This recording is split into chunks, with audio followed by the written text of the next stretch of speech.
अच्छा, जब से अग्रवाल जी कवि सम्मेलन चल रहा है, आप देख रहे हैं माता बहन लोग ऐसे बैठे हैं जैसे कवि सम्मेलन सुने नहीं आए हैं। ऐसे लगा थे बागेश्वर धाम में समस्या लेके आए हुए हैं।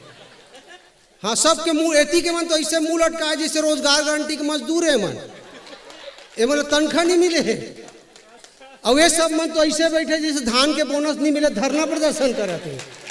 ताली वाली बजा रहना चाहिए। वो कवि लोग के साथ फिर आओ आगे मन नहा ढल बैठा।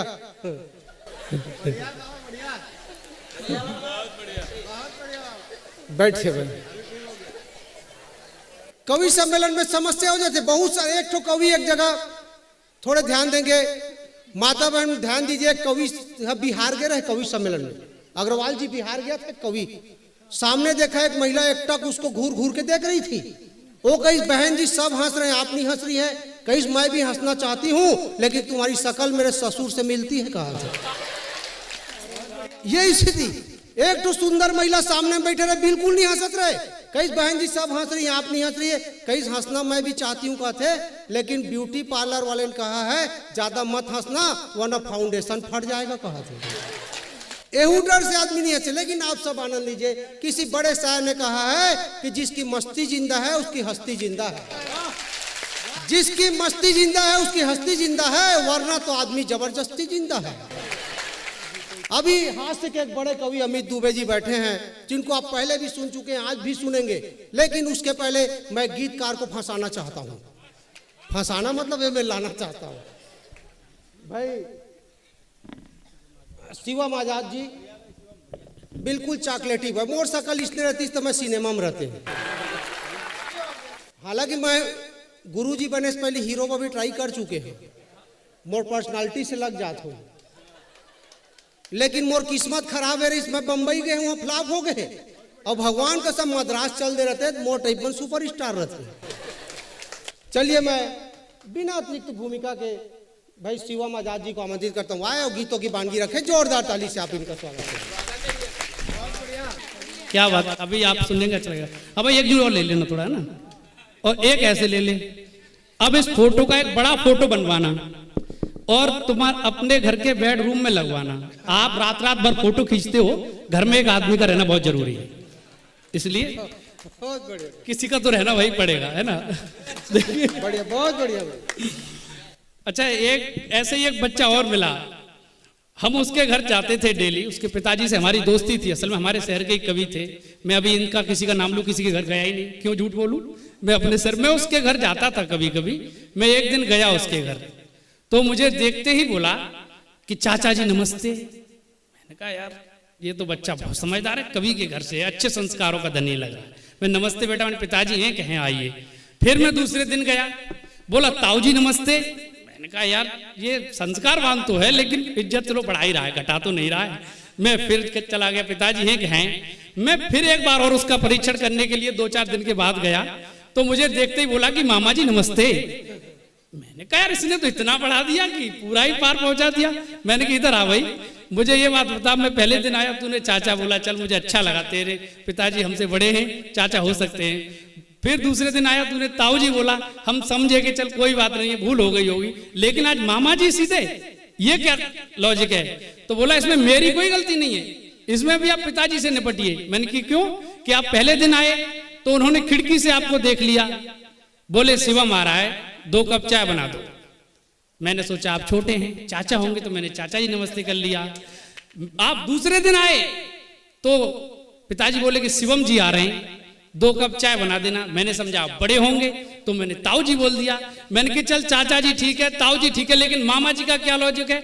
आपको उस बच्चे की बात का आनंद आ जाए तो सभी की तालियां उठनी चाहिए। उसने कहा कि चाचा जी इसलिए बोला कि आप लगता है छोटे होंगे, ताऊ जी इसलिए बोला कि बड़े होंगे, तो मैंने मामा जी क्यों बोला।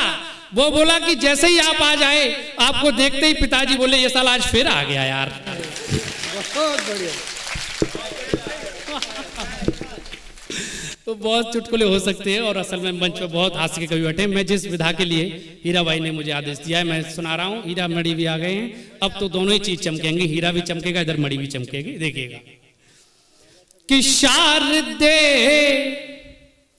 को करूं मैं तो सौ सौ नमन, शारदे को करूं मैं तो सौ सौ नमन, मंच के मेरे सब बंधुओं को नमन, मंच के मेरे सब बंधुओं को नमन, और फूल के जैसे बैठे हैं बागान में, फूल के जैसे बैठे हैं बागान में, मेरा श्रोताओं को है हजारों नमन, मेरा श्रोताओं को है हजारों नमन, मेरा श्रोताओं को है हजारों नमन। और चार पंक्तियां सुनिए। आज इस गांव में आके लग रहा है जैसे हम अपने गांव में आ गए। एक जो चार पंक्तियां और आपको अच्छी लगेंगी, बिल्कुल नई है, आपको देखिए अच्छी लग जाएंगी। कि पीपल के तले, आगे बैठे हुए लोग बात करते हैं तो बड़ा बुरा सा लगता है, कि पीपल के तले पान ठंडी छाँव आ गए। सुनिए मंच के लोगों, आपको अच्छा लगेगा। कि पीपल के तले पान ठंडी छाँव आ गए, तुमने बुला या मेरे इधर पाँव आ गए। सुनिए भाई, और कहीं से भी आवाज आएगी, अभी देखिएगा। कि पीपल के तले पान ठंडी छाँव आ गए, तुमने बुला या मेरे इधर पाँव आ गए, और शहरों में गीत गा के जब ये दिल नहीं भरा, बहुत बड़े शहरों में गए, कि शहरों में गीत गा के जब ये दिल नहीं भरा, कविता सुना ने हम तुम्हारे गाँव आ गए,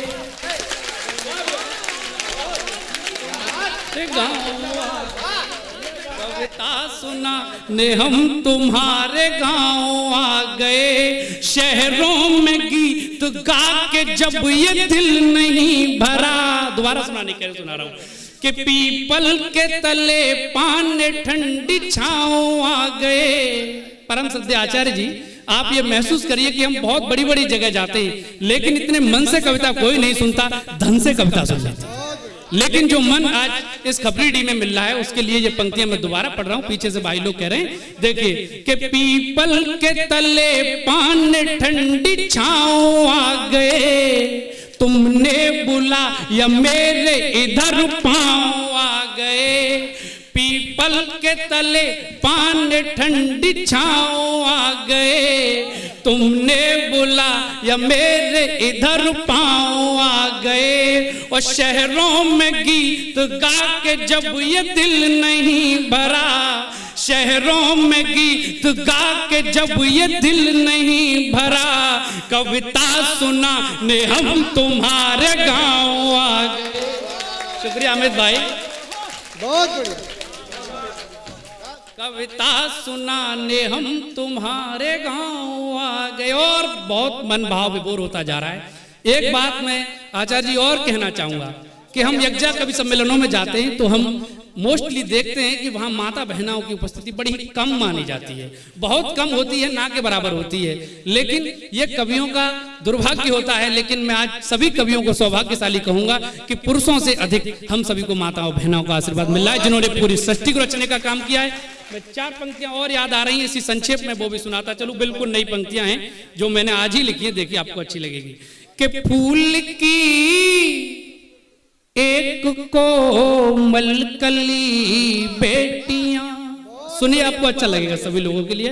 शिवांगी जी आप भी सुनिए, आपको भी अच्छा लगेगा। देखिए कि फूल की एक कोमल कली बेटियां, फूल की एक कोमल कली बेटियां, नाज नखरों के संग में पली बेटियां, नाज नखरों के संग में पली बेटियां, और लाडले होंगे किसी घर में पर, ध्यान से सुनना पड़ेगा, लाडले होंगे बेटे किसी घर में पर, अपने घर में तो है लाडली बेटियां, अपने घर में तो है लाडली बेटियां, अपने घर में तो है लाडली बेटियां, अपने घर में तो हैं लाडली बेटियां। हालांकि जितनी माताएं बहनें बेटियां बैठी हैं उन्होंने किसी ने नहीं तालियां बजाई। मैं दोबारा सुनाने की कोशिश कर रहा हूं भाई के कहने में, नहीं एडवांस नहीं, सुनिए कि फूल की एक कोमल कली बेटियां और नाज नखरों के संग में पली बेटियां, नाज नखरों के संग में पली बेटियां और लाडले होंगे बेटे किसी घर में पर, लाडले होंगे बेटे किसी घर में पर, अपने घर में तो हैं लाडली बेटियां, अपने घर में तो हैं लाडली बेटियां, अपने घर में तो हैं लाडली बेटियां। और मैं आपसे एक रिक्वेस्ट और करना चाहूंगा कि मेरे बड़े भाई साहब आदरणीय मफतलाल जी के लिए जोरदार तालियां बजाइए कि आप लोगों से मुलाकात कराने का श्रेय उनको ही जाता है आज। और हीरा भाई, इस कार्यक्रम की बुनियाद के शुरू में से मैं था और आज यहाँ आकर मुझे कितनी खुशी हो रही है। ये हीरा मनी जानते हैं, जब मैं जानता हूँ, बहुत अच्छा लगा है। और 4 पंक्तियां मैं आपको किसी दूसरे माहौल से सुनाना चाहता हूँ। यहाँ तक आपने अच्छा सुना और देखिए आपको अच्छी लगेंगी। भाई मेरे सुनना कि देश के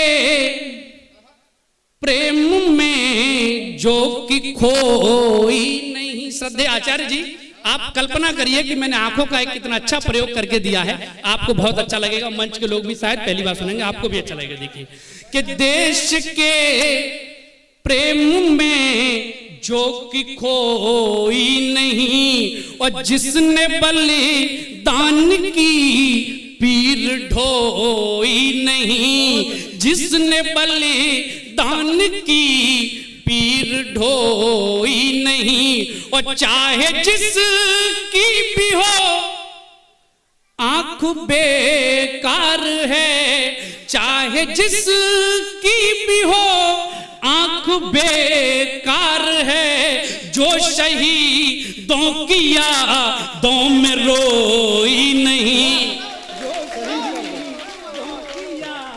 दो में रोई नहीं, जो शहीदों की यादों में रोई। और सुनिए, अरे भाई भरत भाई यार क्या कहना।